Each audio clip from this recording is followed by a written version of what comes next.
అందరికీ హరే కృష్ణ. మహాభారతం ఎపిసోడ్ 28. ఈ వీడియో మొదలెట్టక ముందు అందరూ ఒకసారి హరే కృష్ణ అని కామెంట్ చేయండి. దాని వలన మన వీడియో కాస్త బూస్ట్ అవుతుంది. సో దట్ నేను భవిష్యత్తులో ఇంకెన్నో పురాణాలు, హిందూ ధర్మ గ్రంథాలు మీకు వీడియో రూపంలో అందించగలను. అయితే ముందు భాగంలో జరాసంధుడి పుట్టుక గురించి వివరించుకున్నాం. ఆ జరాసంధుడే ఎలా వధింపబడ్డాడు అనే వంటి మొదలైన ఘట్టాలు ఈ వీడియోలో చెప్పుకోబోతున్నాం. అలా ధర్మరాజు ఆజ్ఞ మేరకు కృష్ణుడు, అర్జునుడు, భీముడు జరాసంధుడిని చంపడానికై సిద్ధపడ్డారు. అలా కృష్ణ పరమాత్ముడు భీమార్జునులను వెంటబెట్టుకొని మగధ రాజ్యానికి బయలుదేరాడు. ఓ భీమార్జునుల్లారా, శివుడి వరము వల్ల ఆయుధాలు పట్టి జరాసంధుడిని మనం చంపలేము. వాడి రాజ్యానికి రాజవేషములో వెళ్ళినా సరే వాడిని చంపలేము. మనల్నేమో వాడు అసలికే చంపలేడు. అప్పుడు యుద్ధం వృధాప్యాసమే కదా. కాబట్టి మనం ఆయుధం లేకుండా వాడి నగరంలో ప్రవేశించాలి. రాజవేషములో వెళితే గెలవలేము కనుక బ్రాహ్మణ వేషములో వెళ్ళాలి. జరాసంధునికి బ్రాహ్మణ భక్తి ఎక్కువ. అర్ధరాత్రి బ్రాహ్మణుడు తలుపు కొట్టినా సరే వారిని పూజిస్తాడు. ఆ పుణ్యం వలనే ఎన్ని పాపాలు చేయగలిగాడు అని చెప్పాడు శ్రీకృష్ణుడు. అలా కృష్ణ భీమార్జునులు కపట బ్రాహ్మణుల వేషాన్ని ధరించారు. చకచక నగరానికి దగ్గరలో చేరగా తొందరపడి భీముడు గడప దాటబోతుంటే కృష్ణుడు ఒక్క పట్టు పట్టి వెనక్కి లాగాడు. భీమా, మనం ఉన్నది గిరివ్రజములో. ఇక్కడ మనం చాకచక్యముతో నడుచుకోవాలి. పట్టణం చుట్టూ 5 కొండలు ఉన్నాయి. గోరథము, వృషభము, వైహారము, ఋషి పట్టణము ఇంకా చైత్యకగిరి అనే ఈ కొండలు నగరం చుట్టూ ఉండగా గిరుల యొక్క సమూహం వల్ల గిరివ్రజం అనే పేరు వచ్చింది. ఈ కొండలలో ఆఖరి కొండైన చైత్యకగిరి మీద ఒక పెద్ద డోలు దగ్గర 3 డప్పులు ఉన్నాయి. నగరంలో కొత్తవాడు ప్రవేశిస్తే ఆ డప్పులు మోగుతాయి. దాంతో ఆయుధాలు గుచ్చుకొని సైన్యం మన మీద పడతారు. అలా మనం కూడా ఆయుధాలు పట్టాల్సి వస్తుంది. ఆయుధాలు పడితే జరాసంధుడినేమో ఓడించలేము. కాబట్టి మనం ఆ డప్పులని మోగనివ్వకుండా లోనికి వెళ్ళాలి అని కృష్ణుడు అన్నాడు. దానికి భీముడు ఆశ్చర్యపోయి, ఏమిటి కృష్ణ, అసలు ఈ డప్పులు ఎందుకు మోగుతాయి అని అడిగాడు. దానికి కృష్ణుడు, చాలా కాల క్రితం మానుషాదము అనే ఓ రాక్షస ఎద్దు ఈ నగరానికి వచ్చింది. మానుషాదము అంటే మనుషులని తినే ఎద్దు. ఆ రాక్షసుడు ఎద్దు రూపంలో అక్కడ జనులని తింటూ ఉండేవాడు. మహావీరులైన బృహద్రథ యొక్క పూర్వులు వారి పరాక్రమముతో ఆ ఎద్దుని చంపేశారు. ఆ ఎద్దు చర్మముతోనే 3 డప్పులు తయారు చేశారు. దాంతో చండకౌశికుడు అక్కడికి వచ్చి ఆ డప్పులని చైత్యక పర్వతం మీద పెట్టించి వాటికి తన తపశక్తిని జోడించాడు. అలా ఆ 3 డప్పులు దొంగల భయం నుండి రాజ్యాన్ని రక్షించేవి. కాబట్టి ఇప్పుడు మనం లోనికి వెళితే ఈ డంకలు మోగుతాయి. కాకపోతే కేవలం గడప దాటే దగ్గరే ఈ డంకలు మోగుతాయి. మనం గడప దాటక ముందే ఈ డంకలు పగలకొట్టాలి అని అన్నాడు. దానికి భీమార్జునులు సరేనని డంకలని తీసుకున్నారు. అప్పుడు కృష్ణుడు, ఆగండి, వీటిని చేతులతో కాదు పొట్టతో పగలకొట్టాలి, లేకపోతే జరాసంధుడికి ఆయువు పెరుగుతుంది అని అన్నాడు. దాంతో భీముడు ఒక డంకని, అర్జునుడు ఒక డంకని, కృష్ణుడు ఓ డంకని పొట్ట మీద వేసుకొని పగలగొట్టారు. అలా మళ్ళీ భీముడు గడప దాటబోతుంటే శ్రీకృష్ణుడు ఆపాడు. మళ్ళీ ఏమైంది వాసుదేవా అని అడిగాడు భీమసేనుడు. భీమా, శత్రువుల ఇంటికి కుడికాలు వెయ్యడం ఎందుకు? అది మాత్రమే కాక శత్రువుల ఇంటికి గడప నుండి కాదు, గోడ దూకి వెళితేనే వారి అంతు చూడవచ్చు అని అన్నాడు. ఆ దెబ్బతో కృష్ణ, భీమ, అర్జునులు ఎడమ కాలేసి మరీ గోడ దూకి నగరంలోకి ప్రవేశించారు. పూర్వం హనుమంతుడు కూడా లంకని పడగొట్టడానికి గోడ దూకి వెళ్లాడని మనం గుర్తించవచ్చు. అప్పటికి ఆ నగరంలోని వారు దుకాణాలు మూసుకొని పడుకోవడానికి వెళ్లారు. కానీ కృష్ణుడు ఓ దూకు దూకి ద్వారములు బద్దలు కొట్టించి పువ్వులు, గంధము లాక్కొని భీమార్జునులకి అలంకరించాడు. తాను కూడా దండేసుకొని గంధం పూసుకొని ముందుకు వెళ్ళాడు. టక్కున వారి గురించి నగరమంతా పాకింది. ఏమిటిది, డబ్బు ఇవ్వకుండా మరి పువ్వులు, గంధములు లాక్కుపోతున్నారా అని ఆశ్చర్యపోయారు జనులు. కానీ వారిని వెంబడించడం గాని కొట్టడం గాని చెయ్యలేదు అక్కడి జనాలు. ఏమి తేజస్సు, ఏమి వీరులు, అసలు ఏమి మనుషులు! ఇటువంటి వారు మా గంధము, పువ్వులు కొట్టేస్తే మాకే మంచిది కదా, మాకే శుభం కలుగుతుంది కదా అని సంబురపడ్డారు. ఈ నోట ఆ నోట పాకుతూ జరాసంధుడి చెవిదాకా పోయింది. టక్కున జరాసంధుడు అలంకారాలతో వచ్చిన బ్రాహ్మణులని ఆహ్వానిస్తూ వారిని రమ్మన్నాడు. వారిని పూజించాలనుకున్నాడు. కాని కృష్ణ భీమార్జునులు వెళ్ళబోయి మేము రాము అంటూ మొరట్టుగా పలికారు. దాంతో జరాసంధుడు తెల్లబోయి అదేమిటి, బ్రహ్మచారులయ్యుండి నా సత్కారము స్వీకరించట్లేదు అని అనుకున్నాడు. వీరు నిజంగా బ్రహ్మచారులేనా? కాదు కాదు, మధుపర్కమిస్తే స్వీకరించలేని వీరు బ్రాహ్మణులు ఎలా అవుతారు? వీరు చూస్తుంటే తృణంగా ఉన్నారు, యుద్ధ వీరుల్లా ఉన్నారు, అయినా సరే వింతగా ఆసక్తిగా ఉన్నారు అని అనుకుంటూ, ఓ బ్రహ్మచారుల్లారా, నిజం చెప్పండి, మీరెవరు?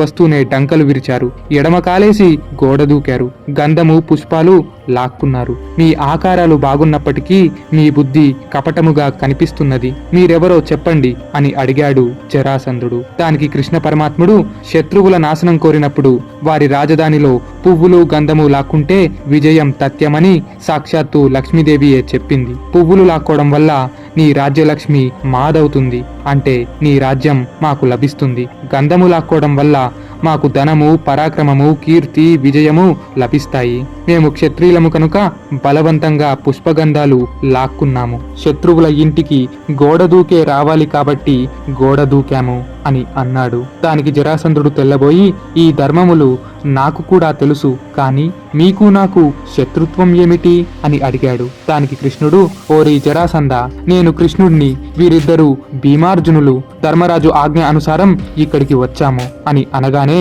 అదేమిటి, నేను ధర్మాత్ముని కదా, ధర్మరాజు నా మీద ఎందుకు కక్ష కట్టాడు అని అన్నాడు. దానికి కృష్ణుడు పలుకుతూ, ఓరి దుర్మార్గుడా, నీ అంతటి క్రూరుడు ఈ భూమి మీదే లేడు. ఎందరో రాజులని బలిచ్చి శివుడిని పూజిస్తున్నావు. వారి నెత్తురుని తీర్థం కింద స్వీకరిస్తూ నిన్ను నువ్వు ధర్మాత్ముడవని పిలుచుకుంటున్నావు. మధుర నగరానిపై దండెత్తలేదా? జనులని పీడించలేదా? ఇంకా నువ్వు ధర్మాత్ముడివి ఏమిటి? రక్షించమని ఎందరో రాజులు నన్ను వేడుకుంటే ఈ రోజు ధర్మరాజు ఆజ్ఞతో ఇక్కడికి వచ్చాను అని అన్నాడు. జరాసంధుడు పకపకా నవ్వుతూ, ఓరి కృష్ణ, నీవా?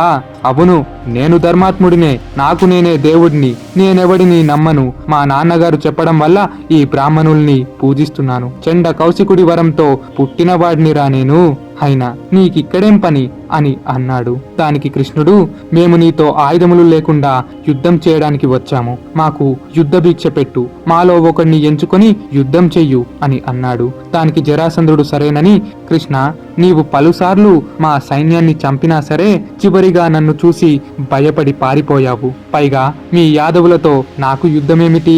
చాచా, కాబట్టి నీతో యుద్ధం చెయ్యను. ఈ అర్జునుడు దృఢంగానే ఉన్నప్పటికీ నాకు సరిపోడు, వయసులో చిన్నవాడు. ఇక ఈ భీముడు, ఆహా, వీడు కదా దమ్మున్నోడంటే, వీడి శరీరము ఎంతో దృఢంగా ఉంది, వీడే నాకు సరైనవాడు, వీడితోనే యుద్ధం చేస్తాను అని అన్నాడు. దానికి కృష్ణుడు కూడా సరేనని పలికాడు. కార్తీక శుక్లపక్ష ప్రతిపత్తిన యుద్ధం మొదలెడదాము అని జరాసంధుడు చెప్పి అప్పటికప్పుడు ఇంటికి వెళ్ళి స్నానము చేసి బాగా ఆలోచించాడు. చేయబోయేది ఆయుధాల యుద్ధం కాదు, మల్ల యుద్ధం కాబట్టి ప్రాణాలతో వస్తానా అని అనుమానపడ్డాడు. టక్కున భార్యలని పిలిచి తన కుమారుడైన సహదేవునికి పట్టాభిషేకం చేశాడు. సహదేవుడంటే పాండవుల్లో ఒకడు అని అనుకోకండి, ఆ పేరుతో చాలా మందే ఉన్నారు. అలా ఈ జరాసంధుడి కుమారుడైన సహదేవునికి మాగధ సహదేవుడని పిలుస్తాము. అయితే మాగధ సహదేవునితో జరాసంధుడు పలుకుతూ, కుమారా, ఒకవేళ నేను రేపు యుద్ధంలో మరణిస్తే నీవు ఎట్టి పరిస్థితులలో కూడా బ్రాహ్మణులని ద్వేషించకూడదు. అది మాత్రమే కాదు, నేను మరణించాక ఆ కృష్ణుడితో స్నేహం చెయ్యు, అతడితో విరోధం వద్దు అని పలికాడు. ఇది జరాసంధుడి అంతిమ క్షణంలో పలికిన గొప్ప మాట అనవచ్చు. ఎందుకంటే జరాసంధుడు తెలివైనవాడు. పలుసార్లు కృష్ణుడి మీద దాడి చేసినా సరే ఈసారికి జరాసంధుడు కృష్ణుణ్ణి కాస్త గుర్తించాడు, తెలుసుకోగలిగాడు. అలా మొదటి రోజు యుద్ధం మొదలైంది. యుద్ధము మధ్యలో విశ్రాంతి తీసుకుంటే ఓడిపోయినట్టే అని జరాసంధుడు పలికాడు. అలా భీముడు, జరాసంధుడు ఇద్దరు భీకరంగా రంగంలోకి దూకి యుద్ధం చేశారు. ఏకదాటిగా దాడి చేసుకున్నారు. కనీసం 5 నిమిషాల విశ్రాంతి కూడా లేకుండా విజృంభించారు. 13 రోజులు ఆహారం లేకుండా, రాత్రి పగలు అని భేదము లేకుండా, విశ్రాంతి లేకుండా, కనీసం మంచినీళ్లు కూడా ముట్టుకోకుండా యుద్ధం చేశారు. అలా 13వ రోజు రాత్రిన జరాసంధుడికి అలసట మొదలైంది. బలహీనుడయ్యాడు.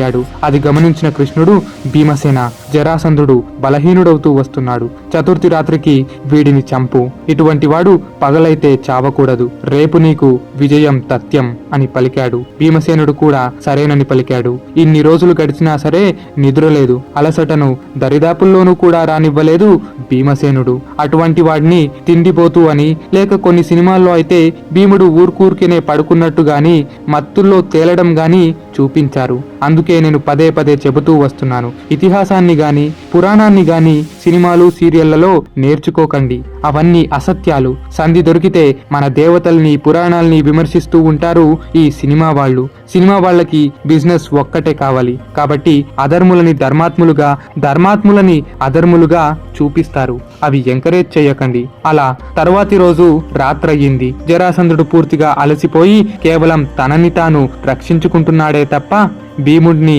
ఎదిరించలేకపోయాడు. దాంతో భీమసేనుడు జరాసంధుడి 2 కాళ్ళు పట్టి గిరగిరా తిప్పాడు. అలా ఒకసారి కాదు, 2 సార్లు కాదు, 100 సార్లు తిప్పాడు. 100 సార్లు తిప్పడం భీముడికో సరదాలేండి. అందుకే హిడింబుడిని గాని బకాసురుడిని గాని అలానే తెగ తిప్పి కొట్టాడు. అయితే జరాసంధుడు నోటి నుండి రక్తం కక్కుతూ ఘోరంగా అరిచాడు. వెంటనే భీమసేనుడు జరాసంధుడిని నేలకేసి గుద్దాడు. మోకాలు తన్నాడు. కాళ్ల మీద కాళ్ళేసి వెనక్కి లాగాడు. ఎడమకాలు చీల్చి అవతల పారేశాడు. అలా జరాసంధుడిని 2గా చీల్చివేశాడు భీముడు. కాని అప్పటికప్పుడే ఆ జరాసంధుడి శరీరం తిరిగి అతుక్కుపోయింది. దాంతో భీమసేనుడు తెల్లబోయాడు. మళ్లీ జరాసంధుడిని గిరగిరా తిప్పుతూ నేలకేసి కొట్టి శరీరాన్ని చీల్చివేశాడు. కాని జరాసంధుడు మళ్లీ అతుక్కుపోయాడు. అలా భీముడు పదే పదే జరాసంధుడిని చీల్చడం, జరాసంధుడు అతుక్కుపోవడం జరిగింది. అప్పుడు భీముడు కృష్ణుడి కేసి చూశాడు. మరదే తొందరపడకూడదు కదా, ఓ మాట అడుగుండాలి భీమా అన్నట్టు చూసి ఓ దర్భాన్ని పట్టుకొని 2గా చీల్చి రెండుటిని వేరు దిక్కున పారేసి చూపించాడు కృష్ణ పరమాత్ముడు. అనగా కుడిని ఎడమవైపు, ఎడమని కుడివైపు కేసి జరాసంధుడి శరీరాన్ని చీల్చిపెట్టు అని కృష్ణ పరమాత్ముడు చెప్పకనే చెప్పాడు.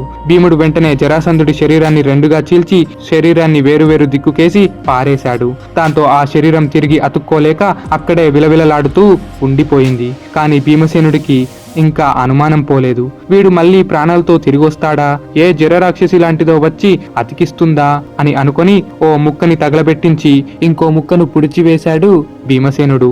అలా ఆ క్రూరుడైన జరాసంధుడు ఈ రకంగా మరణించాడు. వెంటనే జరాసంధుడి కుమారుడైన సహదేవుడు వచ్చి శ్రీకృష్ణుడిని వినయంగా నమస్కరించాడు. శ్రీకృష్ణుడు పలుకుతూ, సహదేవా, నీవే ఇప్పుడు రాజువి. మీ తండ్రి క్రూరుడు కనుక తప్పక సంహరించాల్సి వచ్చింది. నీవు దానిని మనసులో పెట్టుకోకు. ఎంతటి తండ్రైనా క్రూరుడవితే సంహరించక తప్పదు. ఇక నీవు ధర్మరాజు యొక్క రాజసూయ యజ్ఞానికి రా అని అన్నాడు. అలాగే అక్కడున్న రాజులను విడిపించమని ఆదేశమిచ్చాడు. దానికి మాగధ సహదేవుడు, కృష్ణ, మా తండ్రి నిన్ను చూస్తూ చనిపోయాడు కనుక ఆయనకి అది మంచిదే. నీవేం చెప్పినా నేను చేస్తాను. చిన్నప్పటి నుంచి తల్లిగారు నీ గురించి ఎంతో గొప్పగా చెప్పారు. కాని నాదొక కోరిక. మా తండ్రి గారి పిండ ప్రదానాలకి అనుమతి ఇవ్వండి. మీరే దగ్గరుండి మరీ అపర కర్మలు చేయించండి అని అన్నాడు. దానికి కృష్ణుడు, వైరం అనేది శరీరంతోనే పోతుంది. మీ తండ్రి యుద్ధంలో వీరుడిగా మరణించాడు. కాబట్టి నీవు దిగులు చెందకు. నీవు చెప్పిన దానికి మాకు కూడా సమ్మతమే అని చెప్పాడు. అలా కృష్ణ పరమాత్ముడు దగ్గరుండి జరాసంధుడి అపకర్మలు చేయించాడు. మాగధ సహదేవుడు 16,000 రాజులని విడిచిపెట్టాడు. ఆ రాజులు కృష్ణ భీమార్జునులని నమస్కరించారు. వారంతా ఎంతో బక్కచిక్కిపోయి కనబడుతున్నారు. ఇదంతా ధర్మరాజు అనుగ్రహం. ఆయన వల్లే మీరు విముక్తులయ్యారు. కాబట్టి మీరు ధర్మరాజు చేసే రాజసూయ యాగానికి రండి అని కృష్ణుడు చెప్పాడు. కృష్ణ, మేమెక్కడ రాగలము? మేము బక్కచిక్కిపోయాము, నడవలేకపోతున్నాము అని ఆ రాజులు బాధతో చెప్పారు. దానికి కృష్ణుడు, మీరేమీ దిగులు చెందకండి. పూర్వం చండకౌశికుడి ద్వారా జరాసంధుడు ఓ గొప్ప రథాన్ని పొందాడు. ఆ రథములో ఎంతమంది ఎక్కినా ఇంకొకడికి చోటు ఉంటుంది. పుష్పక విమానము వలె అందులో ఎందరైనా కూర్చోవచ్చు అని అన్నాడు. అలా జరాసంధుడి దివ్య రథములో ఆ రాజులందరినీ ఎక్కించాడు కృష్ణుడు. అయినా గాని ఆ రథములో ఇంకొక వ్యక్తికి చోటు మిగిలిపోయింది. అలా కృష్ణ భీమార్జునులు కూడా ఆ రథం ఎక్కారు. అయినా సరే అందులో చోటు మిగిలిపోయి ఉంది. రథము చాలా పెద్దదిగా ఉందే. ఈ రథం ఇంద్రప్రస్థానికి వెళ్లాలంటే చాలా సమయం పడుతుందేమో అని అర్జునుడన్నాడు. దానికి కృష్ణ పరమాత్ముడు అబ్బే ఒక్క క్షణం చాలు అని చెప్పి గరుడ్మంతుడిని పిలిచాడు. అగ్ని తేజస్సుతో బంగారము వలె వెలుగుతూ మహావేగముతో రెక్కలాడిస్తూ గరుడ్మంతుడు అక్కడికి వచ్చాడు. టక్కున సారథిగా మారి 2.5 క్షణాలలో రథాన్ని ఇంద్రప్రస్థానికి తీసుకువెళ్లాడు గరుత్మంతుడు. ఈ మాత్రానికి గరుడు రావాలా? కృష్ణుడికి చేత కాదా? చేతకాక కాదండోయ్, కాని తాను పరమాత్మ అని లోకానికి పదే పదే తెలపకుండా ఉండటానికి, అలాగే ఏ కర్మని ఎవరి చేతితో చెయ్యాలో తెలుసు కాబట్టి కృష్ణుడు ఇలా లీలలు చేస్తూ ఉంటాడు. అంతేకాని ఆయనకు చేతకాక కాదు. అలా భీముడు రావడంతో పూల వర్షం కురిపించారు ఇంద్రప్రస్థ ప్రజలు. జరాసంధుణ్ణి చంపడం మామూలు విషయం కాదంటూ తెగ పొగిడారు. మరికొందరేమో కృష్ణుడి అనుగ్రహం వల్లే ఇదంతా జరిగింది అని ఆయనని కీర్తించారు. ధర్మరాజు వచ్చి అక్కడున్న 16,000 రాజులకి స్నానాలు చేయించి భోజనం పెట్టి వారి బాధలను పోగొట్టాడు. తొందరలో రాజసూయ యాగమును చేస్తున్నాము, మీరందరూ రావాలి అని ధర్మరాజు అనగానే, రాజా ఈ ప్రాణం మీదే, మీరిచ్చిన శరీరమే ఇది, మా మనస్సు, మా పరాక్రమము, మా రాజ్యము అంతా మీదే, మీరు చెబితే కాదంటామా అని చెప్పి నమస్కరించి వెళ్లిపోయారు. తర్వాత ఏమైంది, తర్వాతి విశేషాలు ఏంటి అనేది వచ్చే ఎపిసోడ్ లో తెలుసుకుందాం. అయితే మహాభారతం, భాగవతం కి సంబంధించిన వాల్యూమ్ లింక్స్ అనేవి కామెంట్ సెక్షన్ లో అందిస్తాం, తప్పక చెక్ చేయండి. ఇక చివరిగా జై శ్రీకృష్ణ.